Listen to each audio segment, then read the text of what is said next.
Safety is a critical issue in our society, and yet we leave much up to chance. We're underpaid, overworked, overwhelmed. We're often distracted, and that's when we are most vulnerable. Our modern cities are only another version of any other type of lifestyle. The same dynamics are as true here as they are in the desert or the jungle. Predators are a part of life, as are drought and famine. Your safety and the safety of those you love is your responsibility. Preparation is one of the greatest forms of empowerment.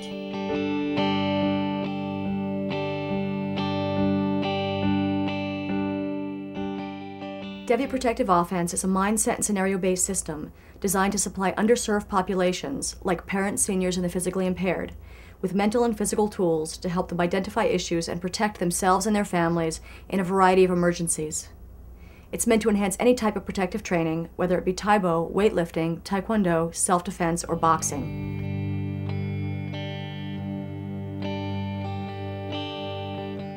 This DVD lesson is an introduction to Devi Women, the division of Devi Protective Offense that's been created by and for women. Devi Women has been called from a variety of different disciplines and has evolved over 25 years of experience in the martial arts community, working with law enforcement and military personnel and training with great martial arts experts. But it's also evolved as a result of what I see as fundamental flaws in the science behind women's self-defense. Most systems are mainly physical.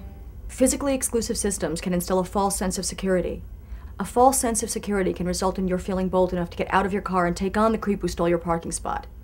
This can turn a perfectly avoidable situation into a life-changing event. Exercise can make you sharper, stronger, and more confident, and those are not small things. But overconfidence can be dangerous if it leads you to face off against someone who outweighs you and may have a mental bent towards aggression against smaller, slower, or weaker targets. Overconfidence can blind you to simple facts, like your child left alone in the back seat when, full of adrenaline, you get out of your car to make your point.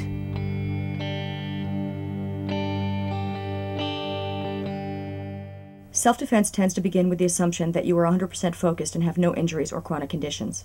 This is a false premise. Predators are looking for people who are distracted, weaker.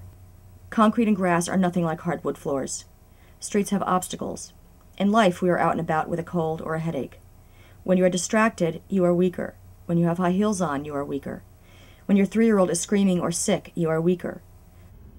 Most martial arts, though empowering, are not self-defense.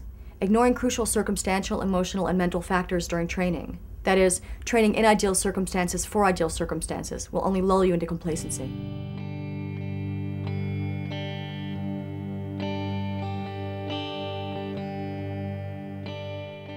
Most women's self-defense has been created by men, however well-trained or well-meaning.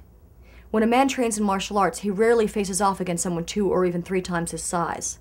Therefore, the techniques he advocates may be problematic. Even a relatively small man may have trouble understanding what it is to be 3 times smaller or 5 times weaker than the majority of potential predators around him. A woman faces this reality every day.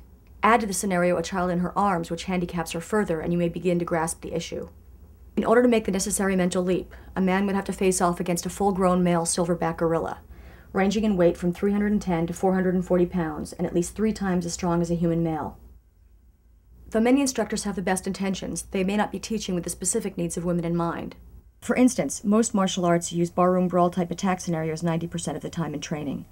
Yet women are more likely to be grabbed from behind, pushed to the ground, or coerced into a confined space. Often, self-defense for women advocates using their larger and stronger leg muscles to kick. But a woman's legs are only stronger in comparison to her arms, not in comparison to a man's whole body. Most people, especially women, are raised with the victim's mindset. This means we're raised to believe that if we're basically nice people, others will be nice to us. It means we assume that society is set up to protect us, that someone will be there to help. This, too, is a false premise.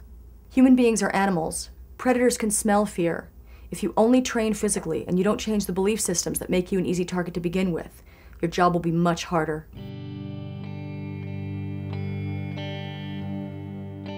I believe everything that happens to us is mostly our own responsibility. There's no dignity in being a victim, whereas being socially responsible, self-educating, and confident in a crisis are things to be proud of. Living with a sense of security creates a calm, self-possessed mental state that can only be a benefit to you, your health, your family, and the world around you. Secure people don't tend to panic. They don't verbally or physically abuse others out of fear. They take a deep breath and solve the problem. And when there isn't time for a deep breath, they're able to problem solve on the fly because the noise around them isn't as loud as it is for other people. The world isn't fair and it never will be. The sooner you accept this, the more you can do to protect yourself and your family. In a nutshell, the world is full of potential threats, and happiness is a crucial goal of life.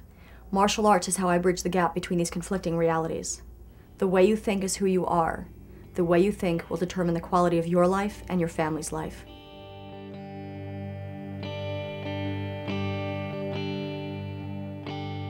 Since no technique works 100% of the time, these lessons focus heavily on a system of thought, a way to look at situations, evaluate them quickly, and make the best choices. Here then are some concepts and techniques to help get you started.